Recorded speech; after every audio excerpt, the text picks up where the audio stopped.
கடவுளே, நான் உன்கிட்ட எத்தனையோ தடவை கேட்டதெல்லாம் நிறைவேற்றி கொடுத்துருக்கேன். இப்போ என்ன கேக்குறது, எப்படி கேக்குறதுன்னு தெரியல. என் பொண்ணு மாதவி நல்லா இருக்கணும், அவளுக்கு ஒரு நல்ல வாழ்க்கை அமையணும்.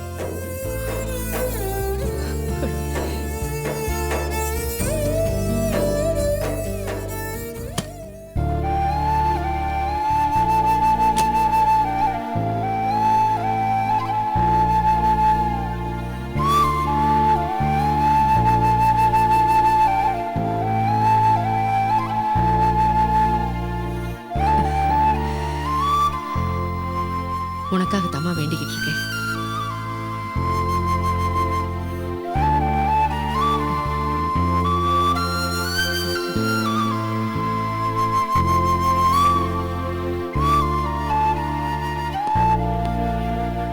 எக்ஸ்கியூஸ் மீ, உள்ள வரலாமா? சபா, என்ன வெயில் என்ன வெயில், மண்டைய பொழக்குது. ஏசி கார்ல தான் வந்தேன், கார்ல இருந்து இறங்கி வீட்டுக்குள்ள வரவுக்குள்ள வேர்த்து கொட்டிருச்சே. கொஞ்சம் தண்ணி இருந்தா கொடுக்க சொல்லுங்க. அம்மா கொஞ்சம் தண்ணி கொடுமா. தெரியல, ஏசி கூட இல்லையா இந்த வீட்டுல? எப்படி இருக்கீங்க இந்த வீட்டுல? ரொம்ப கஷ்டமாச்சே. தண்ணி கொண்டாங்கிட்டாங்களா? கொண்டாங்க. இந்தாங்க. பாப்பா ரொம்ப நன்றிம்மா. என்ன எல்லாரும் அப்படி பாக்குறீங்க? என்ன யாருன்னு அறிமுகப்படுத்திக்கவே இல்லைல்ல? என் பேர் தனசேகரன், அட்வொகேட், அருணா மேடத்தோட வக்கீல்.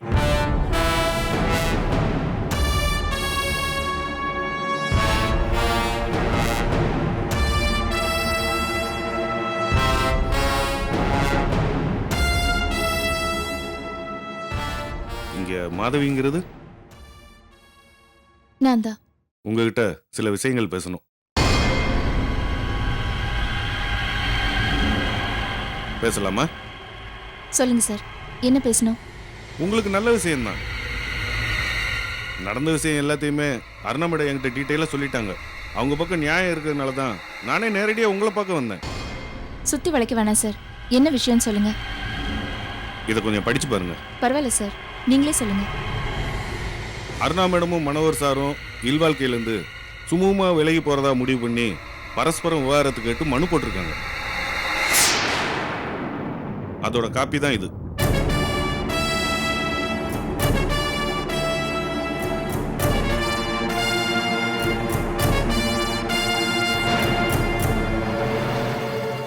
நான் மனோகரை விவாகரத்து பண்றதா முடிவெடுத்திருக்கேன்.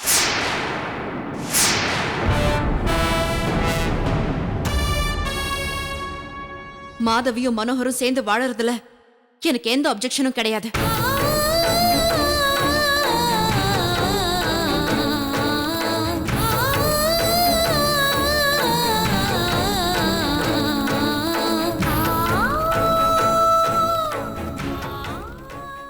இதை எதுக்கு இங்க கொண்டாந்து எங்க கிட்ட காட்டுறீங்கன்னு நீங்க நினைக்கலாம்.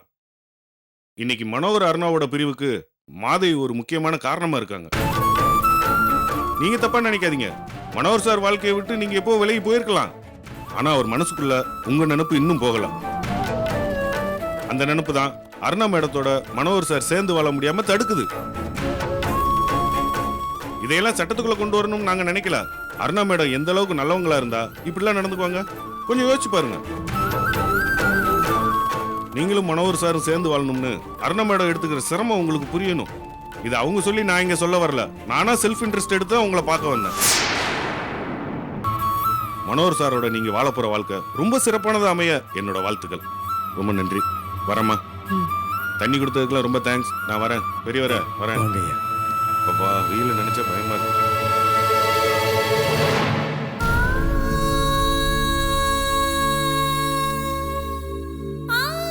அவர் எனக்கு தாலி கட்டும் போது அவருக்கு பின்னாடி நீ இருந்த விஷயமும்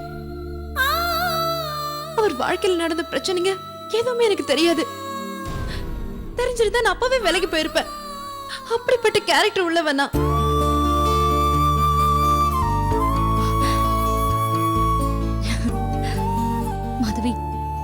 மனோகர் மேல நீ வச்சிருக்கிற உண்மையான பிரியம் ஜெயிக்க போகுது. உன் வாழ்க்கை உனக்கு திரும்ப கிடைக்க போகுது. ஆமா மாதவி,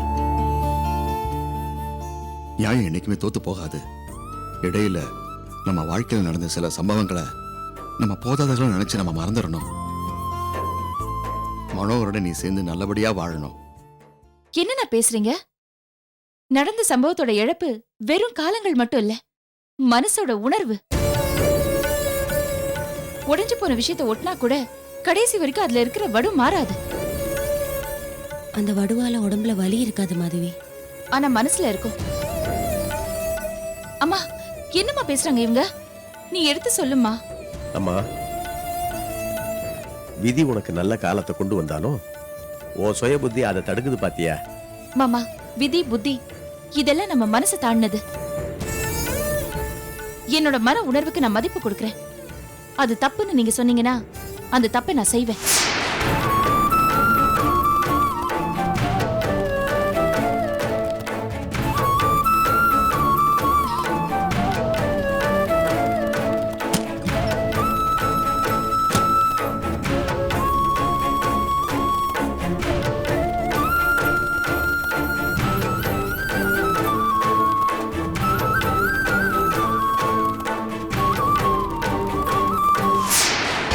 மனோ, மனோ, டேய் மனோ, கீழே வந்து அநியாயத்தை பாருடா. என்ன நீயே கேளுடா. வா மனோ. அண்ணா, நீயே வந்து பாருண்ணா, வா. வாடா. எங்க பையனை பத்தி உங்களுக்கு நல்லாவே தெரியும். நாங்க கிழிச்ச கோட்டை தாண்டவே மாட்டான். ஒரு பொண்ணை காமிச்சு இவ கழுத்துல தாலி கட்டுறான்னா மறுப்பு சொல்லாம கட்டிடுவான். அதே மாதிரி பொண்ணும் பெரியவங்க பேச்சு கட்டுப்படுறவளா ஒழுக்கம் உள்ளவளா இருக்கணும். காசு பணம் நகை பத்திலாம் கவலையே இல்ல. அது எங்க கிட்ட நிறையவே இருக்கு. இத பத்திலாம் நீங்க சொல்ல வேண்டியதே இல்ல. 10 வருஷமா நான் வாழவந்தான் சார் கூட பிசினஸ் பண்ணிக்கிட்டு இருக்கேன். உங்க ஃபேமிலியை பத்தி தெரியாமலா இருப்பேன்? நான் சொல்ற பொண்ணு தங்கமான பொண்ணு, உங்க குடும்பத்துக்கு ஏத்த மருமகளா இருப்பா. அதுக்கு நான் கேரண்டி. அப்புறம் என்ன பானுமா, பொண்ணு வீட்டுக்கு போவோம், பாப்போம், பிடிச்சிருந்தா மேற்கொண்டு பேச வேண்டிய விஷயங்களை பேசி அங்கேயே முடிச்சிருவோம். நான் போக விட மாட்டேன்.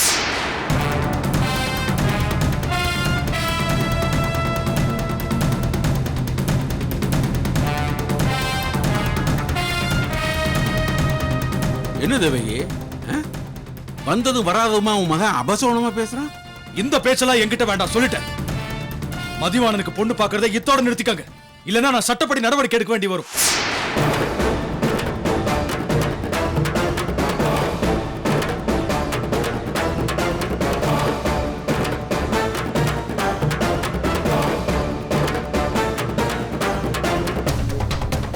இங்க பாருங்க சார், நீங்க முழு விவரமும் தெரியாம பொண்ணு வீட்டு சார்பா இங்க வந்திருக்கலாம்.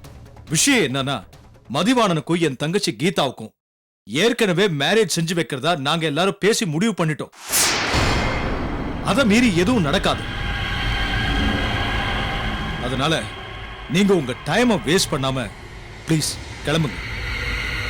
கலெக்டர் சார், இந்த விவரம் மட்டும் இல்ல, கல்யாணம் நடக்கும்ன்ற நம்பிக்கையில உங்க தங்கச்சி எல்லை மீறி பழகி கர்ப்பமா இருக்கிற விஷயத்தையும் தெரிஞ்சுக்கிட்டு தான் நான் சம்பந்தம் பேச வந்திருக்கேன்.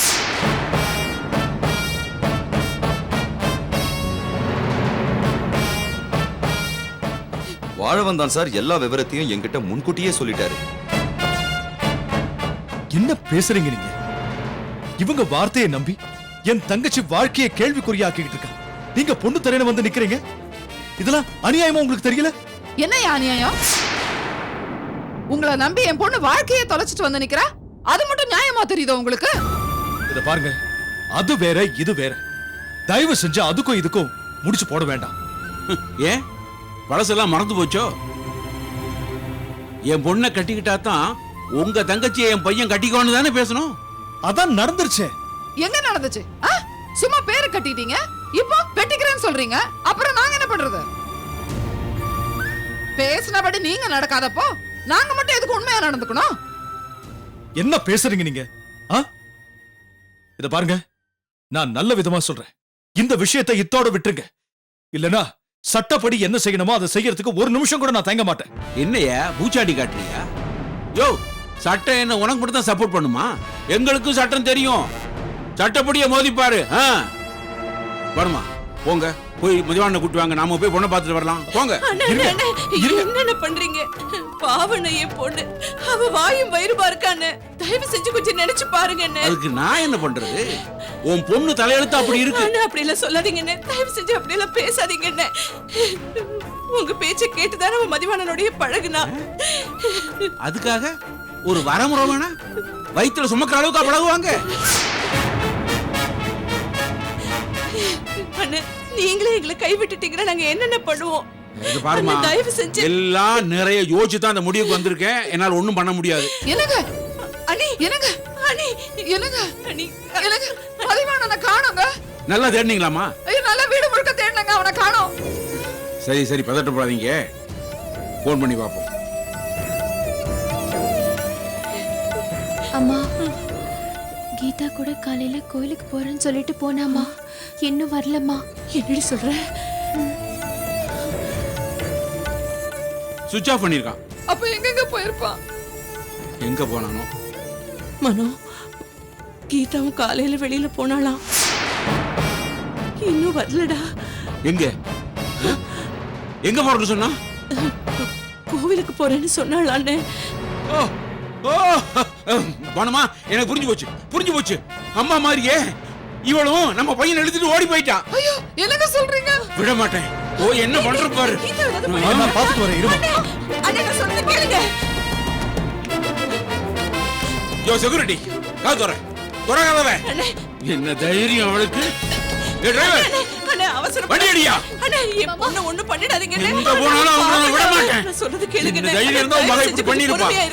ஏய், எல்லாம் சீக்கிரம் போங்க. அவசரப்படாதீங்க. தேவகி. ஹலோ, தேவகி வேணாம். Karthik is there? தேவகி, விலகு, வெளியே போ.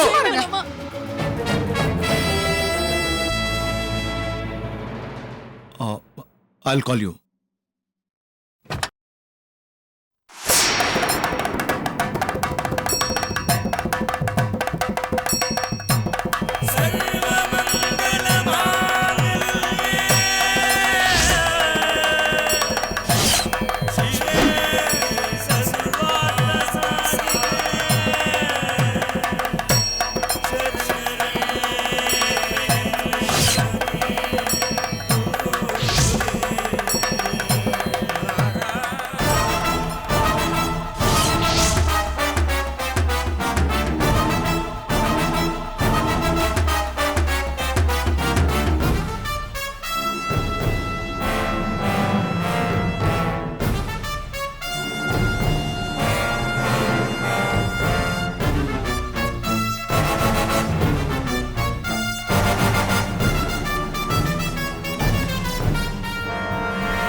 ஏண்டா, என்னடா இதெல்லாம்?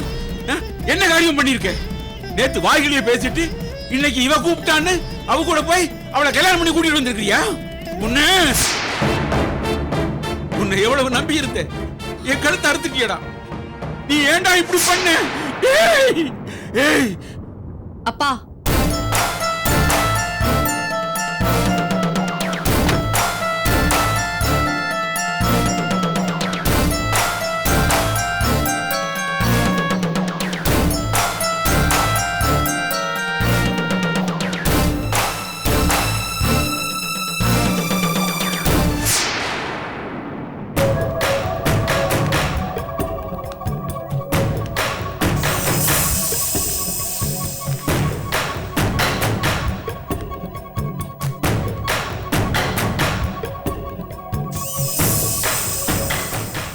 கீதா ஒன்னும் மதியம் எடுத்துட்டு ஓடி போயிடல. நான் தான் இந்த கல்யாணத்தை பண்ணி வச்சேன்.